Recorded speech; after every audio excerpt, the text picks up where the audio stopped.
Bonjour à toutes et bonjour à tous. Je suis très heureux de vous accueillir au salon Go Entrepreneur de Paris. Je suis très heureux de vous accueillir. D'abord, cet événement se tient au siège du groupe Le Parisien Les Échos, dans le 15e arrondissement de Paris. Et je suis très heureux car cette année, c'est la première édition de cet événement sous ce nouveau nom. Il était auparavant connu sous le nom de Salon des Entrepreneurs de Paris. Maintenant, ça sera Go Entrepreneur, que ça soit à Paris, à Lyon, à Marseille ou à Nantes. Alors toute la journée, on va être ensemble pour vous aider, vous les entrepreneurs qui cherchez à monter un business plan, à le financer, à aller chercher de nouveaux clients ou comment vous aider au mieux, vous entourer avec des réseaux d'entrepreneurs. Le programme de ce studio est dense. Vous pourrez le suivre toutes les conférences et les rencontres de ce salon de Go Entrepreneur Paris, évidemment sur Internet, sur les réseaux sociaux. Vous pourrez le commenter. Ensemble, nous sommes ensemble aujourd'hui jusqu'à 19 heures. Et pour commencer, on commence avec une table ronde et je vais laisser la place à pas moins de 5 experts qui vont vous expliquer comment protéger votre savoir-faire, vos solutions innovantes, vos marques. Car oui, la protection des actifs immatériels, c'est un élément clé de la réussite de votre aventure entrepreneuriale. Alors sur cette table ronde, nous avons 3 avocats. Nathalie Attias, avocat au barreau de Paris, membre du bureau du Conseil national des barreaux et de la commission de droit et entreprise. Pierre Brasquier, avocat au barreau de Grenoble. Isabelle Grenier, avocate au barreau de Marseille et membre de la commission droit et entreprise du Conseil national des barreaux. Mais aussi, nous aurons sur cette table ronde Olivier Rousseau, fondateur et dirigeant de l'entreprise d'emballage responsable Flycup. Et enfin, Samuel Steig, legal counsel chez la belle entreprise Payfit. Mesdames et messieurs, c'est à vous. Merci, bonjour à tous. Donc oui, cet événement est fait en partenariat avec le Conseil national des barreaux. Nous avons ici une table ronde qui est, je pense, qui sera passionnante. D'abord parce que nous avons des avocats qui appréhenderont l'aspect légal et pratico-pratique, mais également 2 entrepreneurs de très belles entreprises qui vont pouvoir nous faire leur retour d'expérience. Alors, c'est quoi le capital immatériel d'une entreprise? Savoir-faire, marque, invention, comment les protéger, comment les valoriser? Le capital immatériel, on le sait, ce sont tous les actifs immatériels d'une entreprise qui participent de sa rentabilité présente et future. Ce sont en effet ces éléments-là et forcément pour tous les entrepreneurs qui nous regardent, la transformation numérique entraîne obligatoirement le développement de ce capital immatériel qui est peu souvent pris en compte dans la valorisation comptable d'une entreprise. Donc, vous comprenez l'importance de cet élément, de ces éléments dans le développement de votre entreprise. Et donc, je vais d'abord poser une première question à nos intervenants. Isabelle, qui est ici physiquement avec nous, et Pierre Brasquier, qui malheureusement de loin, mais totalement présent dans la préparation et dans le développement de cette table ronde. Moi, la première question que je vous pose, c'est comment concrètement on protège une marque ou plus généralement le capital immatériel d'une entreprise. Peut-être que Pierre, tu veux commencer?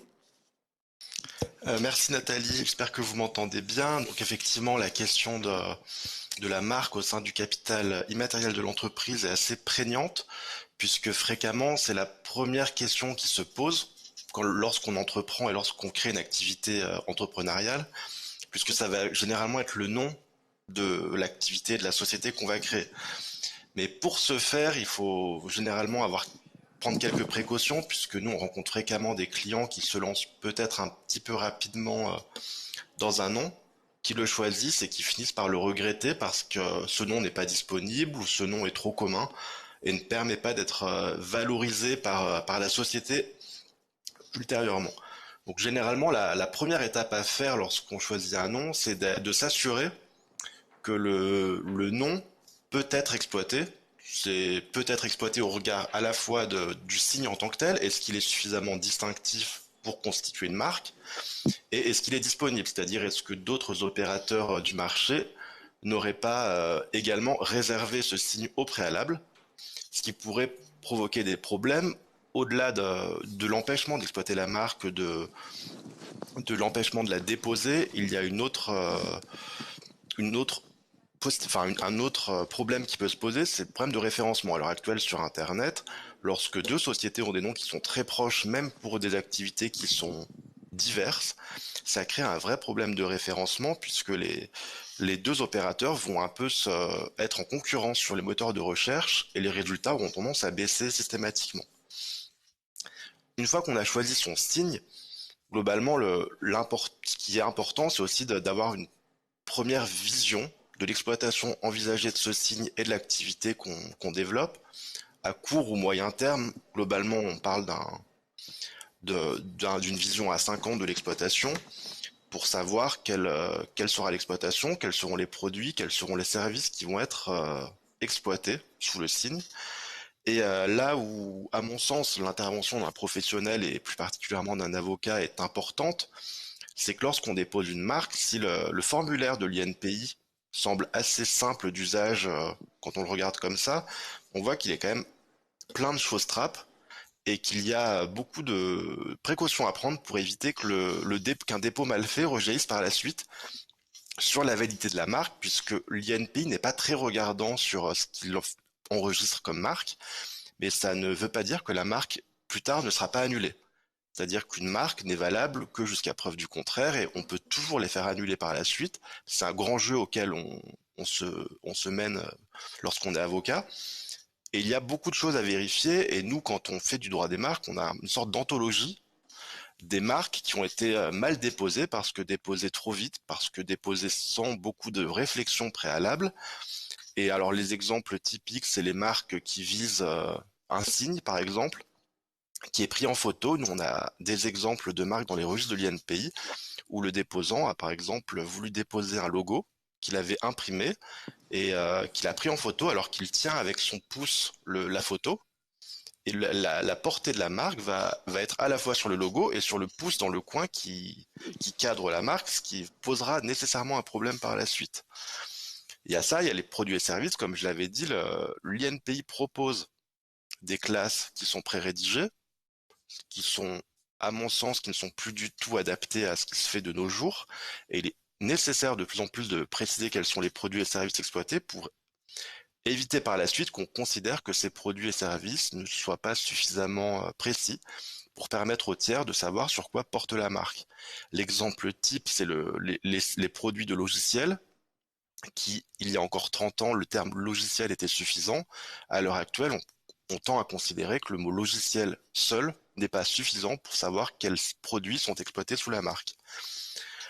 Enfin, il faut identifier quel est réellement le déposant. Ça, c'est quelque chose sur lequel nous, on est assez vigilant en tant qu'avocat, puisqu'il arrive fréquemment que les personnes se trompent de déposant. Typiquement, lorsqu'une société est en cours de formation, si on vise directement la société en tant que telle, le dépôt est nul parce qu'il est fait par une personne qui n'a pas de personnalité morale et qui ne peut pas déposer de marque. Donc voilà pour les grands réflexes à avoir lorsqu'il est question de protéger sa marque. Et je laisse Isabelle poursuivre sur les autres actifs immatériels.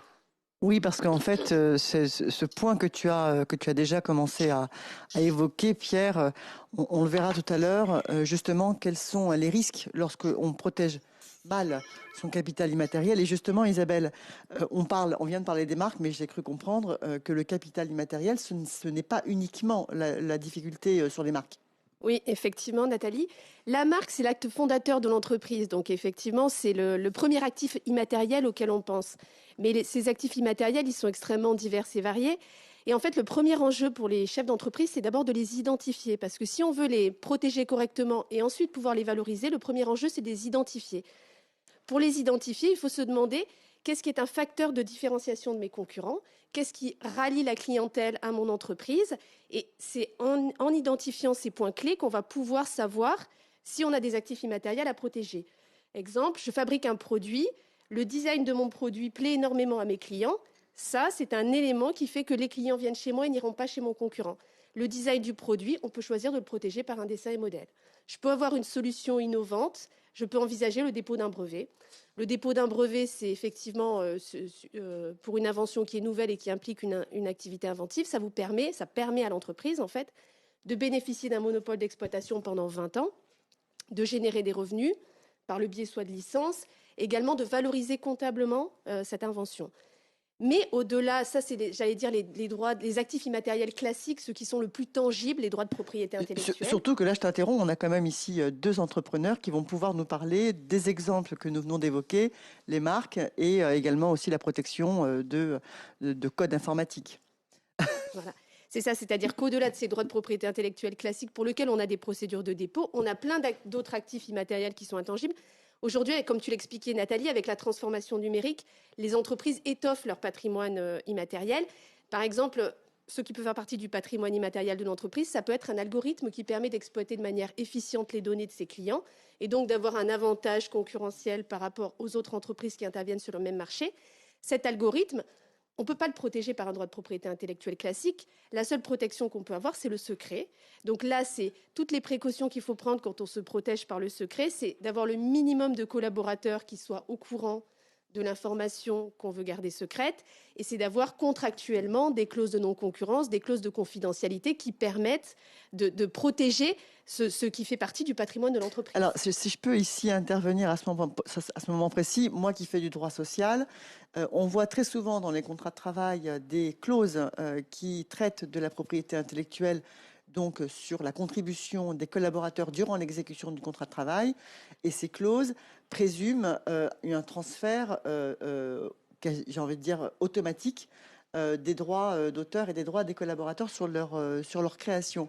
Est-ce que ces clauses sont valables ?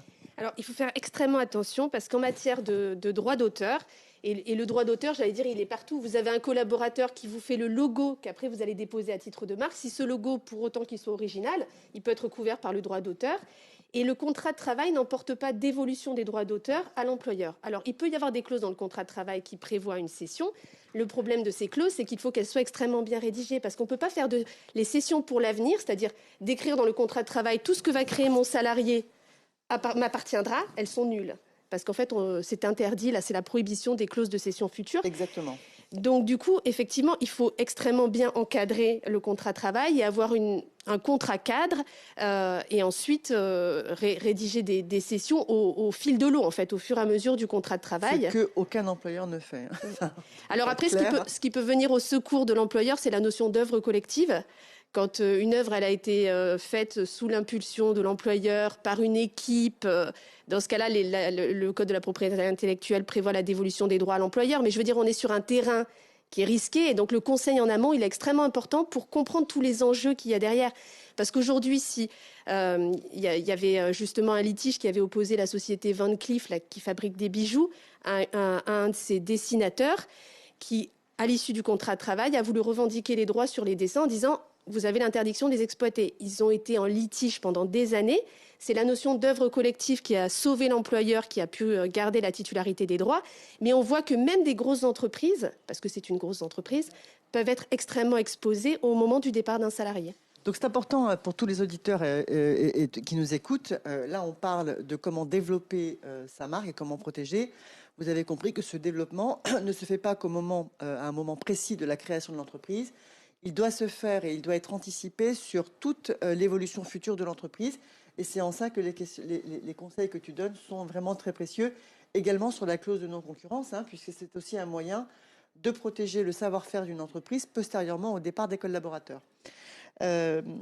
Tu veux continuer sur ce terrain ou alors on peut passer directement à la deuxième question. Vous nous avez donné, toi et Pierre, des conseils très, très importants. Qu'est-ce qui se passe justement quand on n'a pas été précautionneux au moment où on a lancé sa start-up, au moment où on a créé son entreprise? Quels sont les risques que l'on encourt dans la suite avec, on a compris, des risques contentieux? Pierre, peut-être tu peux revenir, ou alors Isabelle, peut-être tu peux identifier les risques, s'il te plaît, et ensuite Pierre nous parlera spécifiquement des risques au regard des marques. Oui, effectivement, il y a énormément de risques de contentieux et on le voit d'ailleurs des contentieux qui opposent des très grandes sociétés, notamment en matière de marque. Vous avez la saga judiciaire venteprivée.com, donc l'entreprise venteprivée.com, qui se constitue il y a des années, qui dépose la marque venteprivée.com, son concurrent Showroom Privé attaque la marque sur le terrain de la distinctivité en disant cette marque, elle ne peut pas être valablement déposée, elle est nulle parce qu'en fait, elle est descriptive des services qui sont proposés. Parce que comme l'expliquait tout à l'heure Pierre, une marque, pour qu'elle soit valable, il faut qu'elle soit ce qu'on dit distinctive, c'est-à-dire arbitraire par rapport au service qu'on veut désigner. C'est-à-dire que la marque boulanger pour des services électroménagers, ça marche, mais la marque boulanger pour des services de boulangerie, ça marche pas. Et donc là, le litige pour la société venteprivée.com, Showroom Privé disait mais ils ont une activité, ils font des ventes privées sur Internet, forcément ce signe est descriptif de leur activité. C'est ce qu'a retenu les tribunaux, sauf que la société vente privée a été sauvée parce qu'on a considéré qu'elle avait acquis la distinctivité par l'usage. C'est-à-dire que le signe était tellement connu du public qu'il le percevait comme une identification de provenance commerciale et non comme une description des services. Mais c'est parce que c'est une entreprise qui a énormément communiqué et qui a fait de sa marque. Donc ce que je veux vous dire, c'est que pour les autres entreprises, vous êtes extrêmement exposés quand vous avez un signe qui est descriptif. Et c'est surtout que elle a été sauvée temporairement, mais elle vient à nouveau d'être annulée, cette fois sur le terrain du dépôt frauduleux. C'est-à-dire que Showroom Privé ne lâche pas l'affaire, a réintroduit une nouvelle procédure, alors plus sur le terrain de la distinctivité, mais sur le terrain du dépôt frauduleux, en disant la société venteprivée.com a déposé ce terme pour empêcher les concurrents de l'utiliser. Et ça a eu un écho auprès du tribunal, puisque la marque a été annulée. Il y a encore un recours qui est en cours, mais c'est pour vous dire que ça va faire 10 ans que ces deux entreprises bataillent sur ce terme, sur cette marque venteprivée.com. On a affaire à des grosses sociétés. C'est pour vous dire que quand vous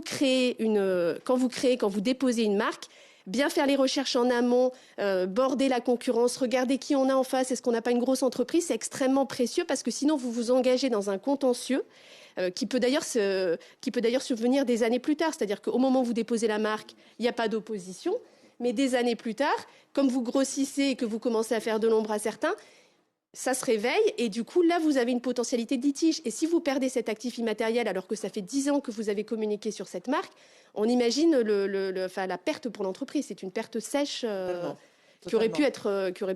Il y a un deuxième exemple, c'est la marque Giant de Quick qui a aussi été annulée là, sur le terrain de la distinctivité. Et là, c'est la société Giant qui avait assigné Sodebo, qui avait déposé le terme Pizza Giant Sodebo en disant vous reprenez mon signe et reconventionnellement Sodebo dit non, votre signe Giant il est juste descriptif de la qualité des produits que vous proposez. Et là aussi ça a eu un écho, alors ça peut être un peu contestable, mais parce que la marque on aurait pu aller sur le terrain de la distinctivité par l'usage, mais finalement cette marque elle a été définitivement annulée. On voit bien ici le lien qu'il y a entre la marque qu'on utilise ou l'appellation qu'on utilise sur la valeur même de l'entreprise et du service qu'on produit et donc de la valeur de l'entreprise. Marc, tu veux aussi intervenir? Et puis j'aurais deux questions du chat, puisque nous avons un chat avec des entrepreneurs qui nous écoutent, qui posent des questions, qui profitent de la présence d'avocats, et ils ont bien raison. Et donc je vous les poserai à tous les deux pour que vous puissiez répondre à nos auditeurs. Oui, pour rebondir sur ce que disait Isabelle, il y a un élément qu'il faut toujours avoir en tête, notamment en marque, mais c'est assez valable pour tous les droits de propriété intellectuelle, c'est que dès lors qu'on va au contentieux, la première riposte à laquelle se livreront tous les défendeurs, c'est de remettre en cause le droit de propriété intellectuelle, puisque le raisonnement est très simple.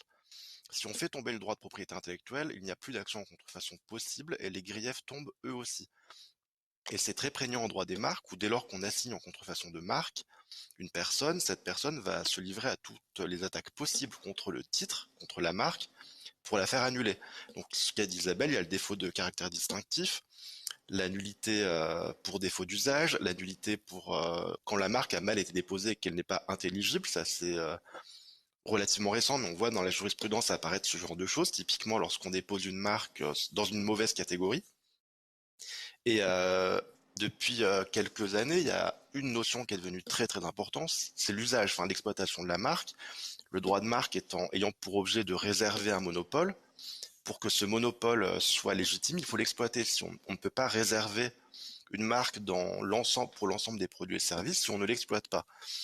Et là-dessus, on a de la jurisprudence assez récente et on a notamment, alors ça surprendra peut-être les personnes qui nous écoutent, mais pour une marque très connue comme la marque Big Mac de McDonald's, McDonald's a voulu empêcher quelqu'un de déposer une autre marque, la marque Super Mac. Et donc elle a fait opposition à l'enregistrement de cette marque Super Mac et le déposant a usé de son droit de demander à McDonald's de rapporter la preuve de l'usage qu'elle faisait de la marque Big Mac et l'Office européen a considéré que McDonald's n'était pas en capacité de rapporter la preuve de son usage alors que cet usage semblait couler de source, c'est-à-dire qu'on connaît tous l'usage que fait McDonald's de la marque Big Mac, sauf que selon l'Office, il n'y avait pas de preuve d'usage, c'est-à-dire que McDonald's était incapable de rapporter la preuve de l'usage sérieux de la marque, ce qui fait que ça aboutit à la déchéance de la marque pour défaut d'exploitation. Et cette déchéance est quand même assez tragique pour McDonald's, parce que si on regarde ça, c'est-à-dire qu'elle ne peut plus revendiquer un monopole sur Big Mac, et en plus, selon la jurisprudence très récente des juridictions européennes, lorsque la marque tombe pour défaut d'exploitation, on ne peut pas la redéposer.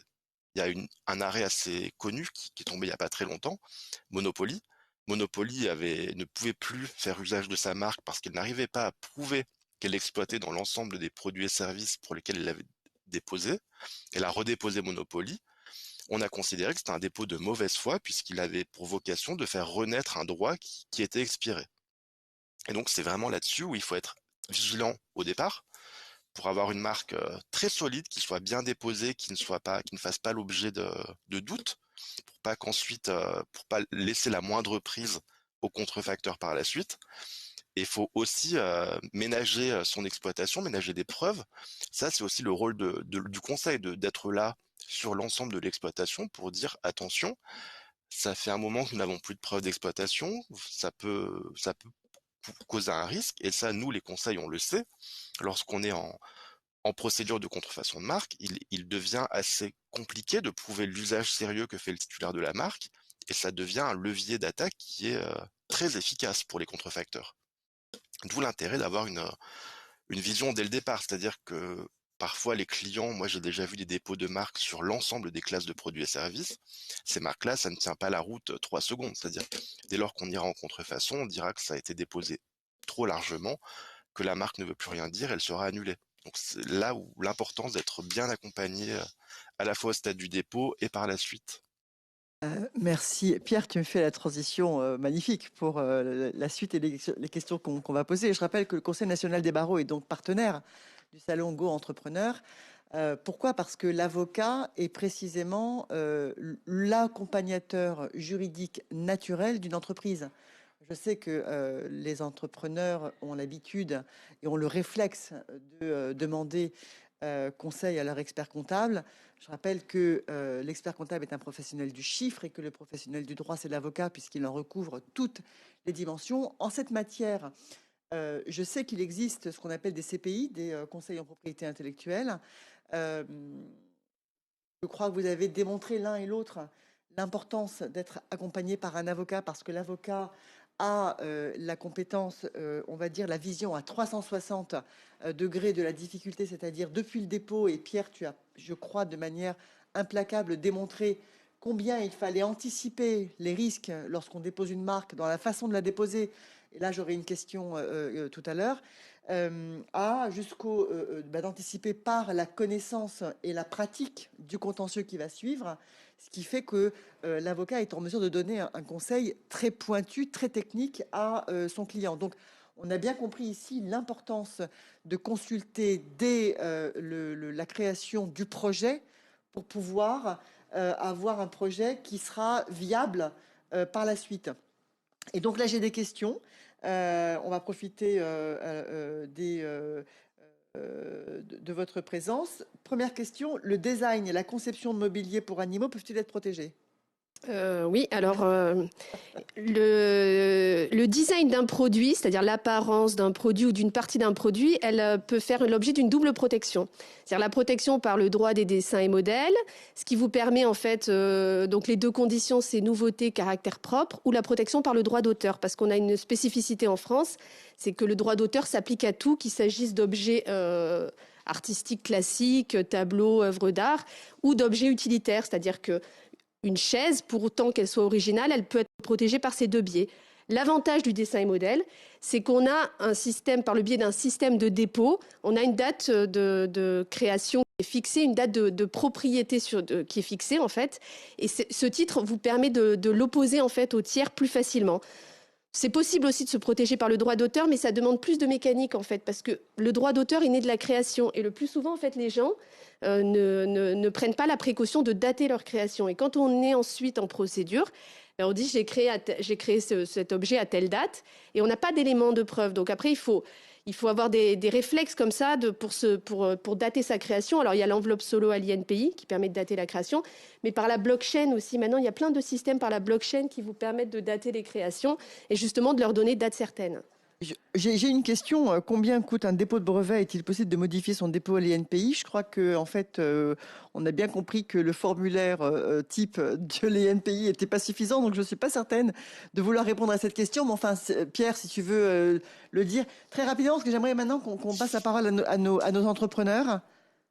Il est impossible de modifier un dépôt INPI à part des choses très formelles, c'est-à-dire que si on oublie une classe, si on a fait des erreurs, c'est impossible. Et il va traîner cette irrégularité pendant toute la vie de la marque. Donc le plus simple, c'est de faire un retrait et de redéposer parce que sinon c'est beaucoup trop risqué. Bon, et donc, avant de redéposer, évidemment, on consulte parce que ça ne sert à rien de redéposer pour encore avoir ensuite à retirer et à redéposer indéfiniment. Exactement. J'ai d'autres questions. Une recette de biscuits demandant un tour de main particulier peut-il être protégé? Comment protéger la marque des parfums? Le logo, quid de la protection du secret des composants? Comment prouver l'exploitation d'une marque? Des exemples typiques. Moi, je vous propose, si vous voulez, sauf si vraiment vous avez une réponse à apporter en 2 minutes, parce que je voudrais vraiment passer la parole maintenant à nos entrepreneurs, parce que je crois que leur retour d'expérience pourra également parler à nos auditeurs. Donc, je vais passer la parole d'abord à Samuel, parce que je crois que tu as un call juste derrière et donc on ne veut pas te bloquer. Alors, Samuel Steg, donc tu es Legal Counsel chez Payfit. Je crois que ici, nombreux sont ceux qui connaissent cette start-up qui est très, très performante et qui est une des plus grosses start-up des derniers mois. Est-ce que tu peux nous éclairer donc justement sur tous les sujets qu'on vient d'évoquer? Avec plaisir, du moins je vais essayer. Bonjour à tous et merci pour ces mots d'introduction, Nathalie. Donc, je suis Samuel Steg, je suis Legal Counsel chez Payfit qui développe et commercialise depuis un peu plus de 5 ans maintenant une solution de gestion de la paye et des ressources humaines à destination des PME européennes, c'est-à-dire entre 1 et 100 employés. Nous sommes présents en France, en Allemagne, en Italie, en Espagne et en Angleterre, où nous accompagnons aujourd'hui un peu plus de 5000 clients. Et comme vous l'avez souligné tous un petit peu plus tôt sur cette table ronde, la protection de notre propriété intellectuelle, de nos actifs immatériels est un enjeu absolument crucial pour une entreprise comme la nôtre. C'est vrai pour la protection de notre nom, de notre logo, de nos fonctionnalités qui sont évolutives. Ça l'est aussi pour l'interface graphique de notre plateforme et bien entendu de notre code source. Et alors chez Payfit, c'est d'autant plus vrai que pour construire notre produit, nous avons fait le choix, enfin je dis nous, mais ce sont les fondateurs qui ont fait ce choix, de développer notre propre langage de programmation qu'on appelle le JetLang. Et ce langage nous a permis en quelque sorte de coder le code du travail et les conventions collectives, enfin l'ensemble de la législation et de la réglementation sociale dans les pays où nous sommes implantés, afin de rendre la gestion de la paye, des déclarations sociales et des ressources humaines aussi automatisée que possible et toujours à jour au niveau législatif et conventionnel et réglementaire. Alors, quand on est un entrepreneur et qu'on se lance, qu'on monte une entreprise, et je pense que Olivier Rousseau, notre prochain intervenant, le sait mieux que moi, on est très rarement entouré d'une équipe de juristes et le recrutement d'une équipe juridique n'est pas la priorité et c'est parfaitement normal. Chez Payfit, outre une équipe légale, sociale qui est vraiment dédiée à l'accompagnement et à la construction de notre produit, la première personne pleinement dédiée à la construction d'une équipe juridique et au juridique, et donc à la protection des actifs immatériels, est arrivée en 2018, alors que l'entreprise a été lancée en 2015. Donc le juridique n'était pas la priorité, et comme vous l'avez souligné, Pierre et Isabelle, cela peut avoir des conséquences assez importantes et néfastes sur le long terme. Je ne vais pas forcément m'étendre sur tous les cas, mais il y a très souvent un rattrapage, une reprise de l'existant à en quelque sorte régulariser. Typiquement le cas où le dépôt d'une marque a été fait à la va-vite par un des fondateurs, avec une irrégularité ou une mauvaise description, etc. Ou bien il le fait à son nom, au lieu de le faire au nom de la société. Et donc, dans le premier cas, on risque la déchéance de marque ou l'opposition avec toutes les conséquences cauchemardesques et les complications que ça peut avoir sur la vie de la société, potentiellement. Et puis, dans le second, la cession n'est pas toujours évidente, en particulier si l'un des associés, et en particulier celui qui a effectué le dépôt, a quitté l'aventure, ou s'est lancé vers d'autres horizons, ou rechigne à faire cette cession à un prix, enfin gratuitement. Enfin, comme ça a été évoqué, la protection sur tout le développement et la vie future d'une entreprise est vraiment indispensable, puisque lors de futures levées de fonds, l'état des enregistrements des marques et de la protection des actifs immatériels sera audité par les potentiels investisseurs.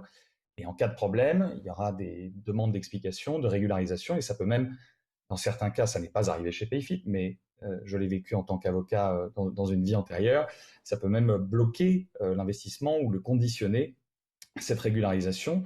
Donc c'est très handicapant, et c'est aussi là, je pense que l'accompagnement par un avocat pour la protection d'une solution innovante comme Payfit, mais aussi dans plein d'autres domaines, est vital, à la fois pour l'existant et puis pour anticiper les problématiques futures, pour assurer une protection à 360 de l'ensemble du capital immatériel, avec une vision suffisamment globale qui n'est pas forcément limitée à la propriété intellectuelle.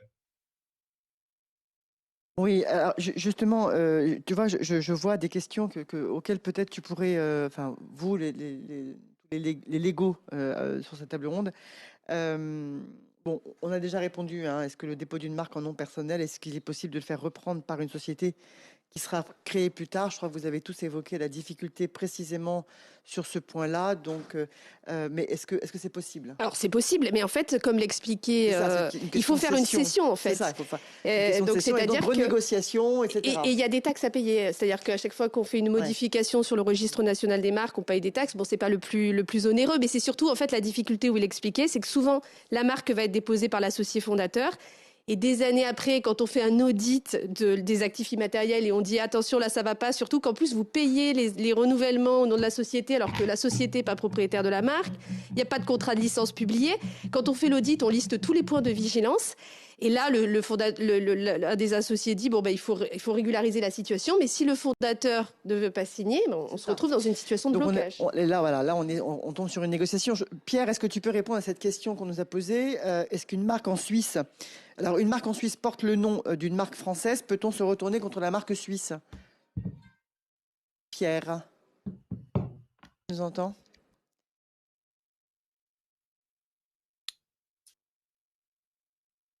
Pierre, tu nous entends pas? Qui peut répondre à cette question? Ça y est, je suis désolé, ça a bugué. Tu as entendu la question? Tu as entendu la question? Pas du tout. Une marque en Suisse porte le même nom qu'une marque française. Peut-on se retourner contre la marque suisse? Alors, c'est compliqué puisque pour répondre très rapidement, les marques, comme la plupart des droits de propriété intellectuelle, ont une portée territoriale sur l'état dans lequel elles ont été déposées. Donc, une marque française n'a de portée qu'en France. D'accord. On peut déposer ailleurs, mais si elle n'est pas déposée en Suisse, théoriquement, on ne peut pas s'opposer à ce qu'une marque identique existe dans un autre pays. D'accord. Donc moi, j'ai une question, mais je vais demander à Olivier Rousseau d'évoquer son retour d'expérience, parce que peut-être du coup, autour de son expérience, on pourra répondre. La question, c'est comment protéger une idée concept avant le prototype final? Comment partager cette idée pour attirer des talents sans risquer de se la faire voler? Et j'ai envie de la poser à Olivier, parce que Olivier Rousseau, donc toi, tu as fondé une start-up qui s'appelle FlyCup, et justement, tu pourrais peut-être nous expliquer ce que tu as fait et en quoi ta start-up est innovante. Yes, merci Nathalie. Bonjour à tous. Effectivement, je vais donner un petit peu mon retour d'expérience sur tout ça parce que il y a un premier point, je trouve, hyper important pour tous les entrepreneurs qui nous écoutent. C'est moi, ça a été mon cas au départ, c'était de vouloir aller vite, de vouloir lancer la marque, le concept ultra rapidement, de ne pas perdre de temps sur ces sujets juridiques qui pour nous sont un peu loin, surtout que vous évoquiez dans vos exemples des marques comme Vente Privée, comme McDonald's, etc. On se dit bon, On n'a pas encore créé notre marque, donc on n'en est pas là.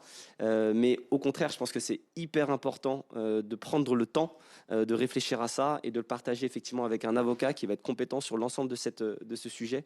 Réfléchir en amont sur est-ce que ce capital immatériel que je vais avoir dans l'entreprise va être différenciant et va être déterminant dans ma stratégie d'entreprise de développement. Ça, c'est hyper important. Et en parler avec l'avocat va permettre justement d'orienter au mieux l'ensemble de cette stratégie à mettre en place.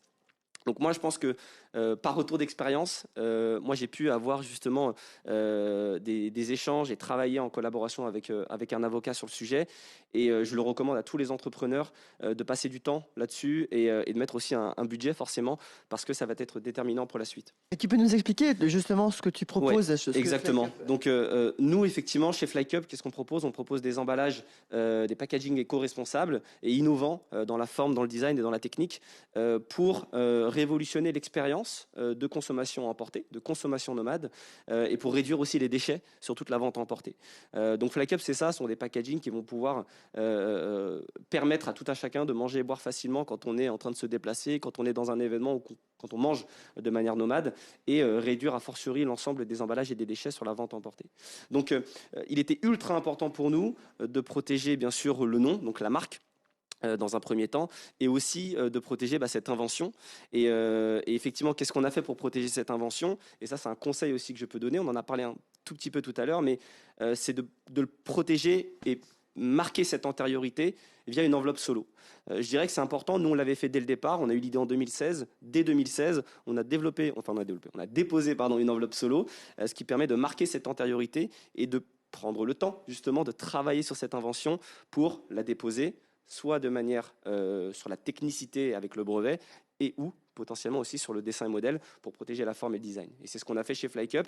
Et donc, cette enveloppe solo, cette antériorité nous a permis, encore une fois, de pouvoir le développer sereinement et de protéger tous ces actifs de l'entreprise. Et donc, j'ai une question qui s'adresse donc à vous deux, à toi et à Samuel Steg. Et évidemment, les avocats derrière qui viendront en support, il nous reste à peine 5 minutes. Comment on protège une marque à l'international? Parce que bon, ton concept qui est, j'ai envie de dire, qui est tellement innovant, c'est assez bête, hein. C'est-à-dire que avec le confinement, on a vu qu'on était tous obligés de manger dehors à emporter, et c'est quelque chose qui va continuer. Donc toi aussi, tu auras peut-être envie de te développer à l'international. Donc toi, Samuel, tu vas commencer, puisque tu es déjà dedans. Tu dis que vous avez une dimension européenne. Comment on protège à l'international sa marque? Alors, d'abord, on réfléchit évidemment à la stratégie d'expansion sur de nouveaux territoires. Et puis, dès que on lance justement une nouvelle entité, donc on a lancé Payfit GmbH en Allemagne, Payfit Italia en Italie, etc. On fait en sorte d'étendre le dépôt existant donc en France dans les pays concernés. On peut évidemment agir auprès de l'EUIPO, donc l'organisme européen de protection de la propriété intellectuelle, qui gère justement les dépôts européens, dépôts qui peuvent être faits, si je ne me trompe pas, donc soit dans tous les pays de l'Union européenne, soit dans des pays choisis par le déposant. Et donc nous étendons petit à petit, en fonction de notre développement territorial, notre marque initialement française. Donc nous avons maintenant un dépôt de marque européenne qui nous protège dans les pays où nous sommes présents. Et nous anticipons bien entendu pour les futurs territoires où nous voulons nous implémenter. Mais en tout cas, avoir une marque déposée au sein de l'EIPO permet justement de se tranquilliser face à cette problématique de l'expansion et du futur des futurs dépôts dans les pays où on va s'étendre. D'accord. Tu veux ajouter quelque chose là-dessus? Non, mais c'est exactement ça, et c'est ce que nous avons également fait chez FlyCup, c'est-à-dire que tout de suite, effectivement, dans notre stratégie de développement, et c'est ce que tu disais, c'est que on a cette volonté aussi d'aller à l'international, et donc tout de suite, on a déposé bien sûr en France, et on l'a étendu à l'international, et dans notre stratégie, c'était de se dire où est-ce qu'on l'étend? Europe, États-Unis, Chine, etc. Et donc, encore une fois, avec l'aide d'un avocat, on a pu réfléchir à cette meilleure façon de déposer et surtout de l'étendre. Et c'est ce qu'on a pu faire, donc on est très content. Très bien. Peut-être que vous voulez Je voulais, moi, juste dire un mot parce qu'on est sur le salon des entrepreneurs et que du coup, les gens sont en général dans des phases, des fois, de création d'entreprise. Que cette année, il y a un fonds européen qui a été créé pour justement soutenir les créateurs et leur permettre de protéger leur propriété intellectuelle, qui permet d'obtenir le remboursement de 50% des taxes de dépôt sur les dessins et modèles et sur les marques. Et donc, c'est ouvert sur l'année 2021. Ça concerne tous les pays de l'Union européenne. Il y a plusieurs phases d'ouverture des droits. Et la règle, c'est premier arrivé, premier servi. Donc, une fois que le fonds sera épuisé, il sera plus possible parce que c'est en fait des subventions qui permettent de rembourser 50%, jusqu'à hauteur de 50% des taxes. Donc moi je dis saisissez-vous-en. Effectivement, il faut que les créateurs français soient au courant de ce dispositif et qu'on puisse l'utiliser parce que on est en concurrence avec tous les pays de l'Union européenne et c'est assez simple. Il y a un formulaire de demande de subvention. Voilà, donc comme les gens sont en phase de création, je tenais à signaler ce dispositif qui existe, qui est ouvert sur toute l'année 2021. Ça, c'est vraiment un bon tuyau.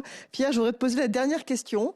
Le dépôt d'une marque, comment protéger une marque par rapport au nom de domaine, si le nom de domaine est identique à la marque? Alors, le nom de domaine peut être une antériorité qui empêche le dépôt d'une marque, sous réserve donc qu'il était bien réservé avant et qu'il soit exploité, qu'il ait une portée nationale, c'est-à-dire qu'il ait vocation à être accessible sur tout le territoire. Alors sur un nom de domaine, c'est pas très compliqué. J'ai justement un dossier là-dessus en cours.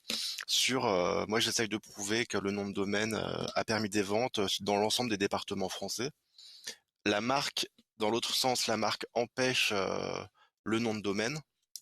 Mais alors, ça reste des relations qui sont assez conflictuelles entre les deux, puisqu'on a une marque qui est un titre quand même, un droit de propriété qui est d'origine étatique, avec un nom de domaine qui est réservé chez des organismes privés. Voilà, ça reste des solutions à parfaire juridiquement. Bon, écoutez, je crois qu'on est arrivé quasiment au terme de cette table ronde. Je pense que pour conclure, vous avez compris que ce sont des sujets fondamentaux sur lesquels le support légal est fondamental pour développer votre entreprise. Je vous remercie à tous et merci à Go Entrepreneur de nous avoir donné la parole. Merci beaucoup.